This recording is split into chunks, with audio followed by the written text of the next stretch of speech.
नमस्कार। Weekly commodity outlook में आपका स्वागत है। पिछला हफ्ता कमोडिटी मार्केट के लिए काफ़ी खराब रहा। इंटरनेशनल में हमने देखा कि फेड के अपडेट के बाद डॉलर इंडेक्स फिर से 20 साल के हाई के उछले स्तंभ पे पहुंचता हुआ दिखाई दिया। जिस ढंग से फेड चेयरमैन ने बताया कि interest rate hike scenario continue रहेगा और 2023 में भी कोई रेट ड्रॉप नहीं दिखाई देगा, जिसके बाद हमने डॉलर में मजबूती लौटते हुए देखी and resultant Boolean base metal सभी में हमने एक बड़ी गिरावट आती हुई देखी। सबसे पहले अगर बुलियन की बात करें तो बुलियन में हमने देखा सोने में 0.25% की गिरावट आते हुए दिखी, जबकि चांदी लगभग 4.25% की गिरावट के साथ बंद होता हुआ दिखाई दिया। माना यह जा रहा है सितंबर की मीट के अंदर 0.75 तक का रेट हाइक हो सकता है।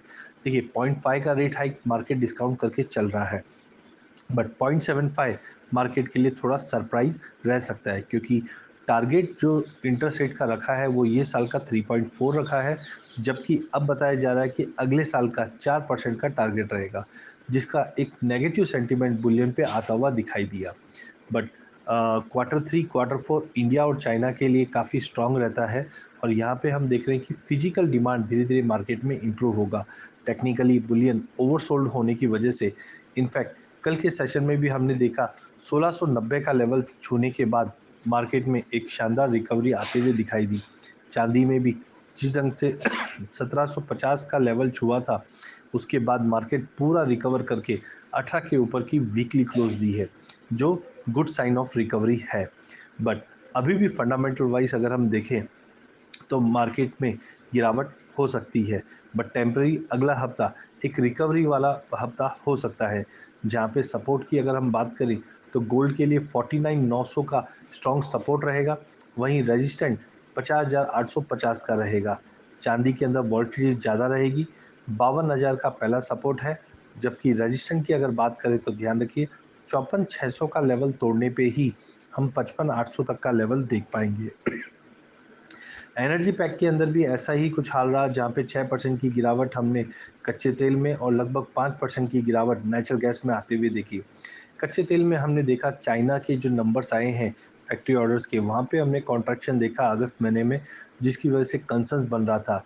यूएस की सप्लाई बढ़ रही है और साथ में रिसेशन के खतरे के चलते डिमांड डेंट हो सकती है, जिसकी वजह से प्राइजेस ने $92 का लेवल ब्रांड फिर से छूता हुआ दिखाई दिया और डोमेस्टिक मार्केट में प्राइजेस 7,000 का लेवल भी तोड़ता हुआ दिखाई दिया। वहीं अगले हफ्ते के लिए भी अगर हम देखें तो इन्वेंट्री डेटा के साथ साथ हरिकेन डेटा काफ़ी इंपॉर्टेंट रहेगा। टेक्निकली ओवरसोल्ड होने की वजह से पॉसिबिलिटी कि हम थोड़ा पुल बैक देख पाए, बट वॉल्टिलिटी मार्केट में मेंटेन रहेगी। दायरे की बात करें तो 6780 का सपोर्ट रहेगा कच्चा तेल डोमेस्टिक मार्केट पे, जबकि 7350 का रेजिस्टेंट रहेगा। एक टेक्निकल पुल बैक पॉसिबल है। वहीं नेचुरल गैस में 5% की बड़ी गिरावट थी। हम पहले देख रहे थे कि रशिया और जर्मनी के बीच में जो स्टैंड ऑफ बना था, उसके चलते प्राइजेस को कंटिन्यू सपोर्ट मिल रहा था, बट अब माना जा रहा है कि रशिया की जो स्टोरेज कैपेसिटी है वो लगभग 85-90% पहुंच चुकी है, जिसके बाद प्राइजेस में हमने बड़ी गिरावट दिखी है। बट अभी भी विंटर में आगे डिमांड कैसी रहेगी ये इम्पॉर्टेंट है और सप्लाई कैसी रहेगी, बिकॉज जर्मनी ने टाइमिंग कोयले पे कच्चे तेल पे शिफ्ट हुआ है नेचुरल गैस के मुकाबले, जिसकी वजह से ये टेम्पररी गिरावट है। टेक्निकली 685 का स्ट्रॉन्ग सपोर्ट है। अनलेस एंड अनटिल 685 का लेवल ब्रीच नहीं होता है, हाई पॉसिबिलिटी है कि हम 685 से लेकर 756 के दायरे में अगले हफ्ते ट्रेड करते हुए दिखे।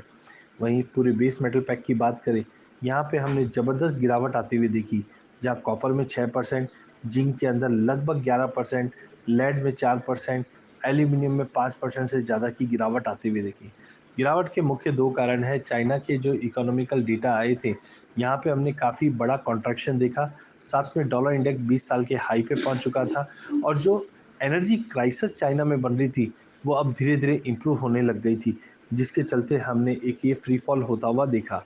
नो डाउट इकोनॉमी फ्रेजाइल है, जिसकी वजह से पूरे बेस मेटल में गिरावट का रुख आगे भी रह सकता है, बट जिस ढंग से चाइना ने स्टिमुलस पैक की घोषणा की थी और आगे भी करने की कोशिश कर रहा है, ये प्राइजेस को लगभग सपोर्ट देता हुआ दिखाई देगा।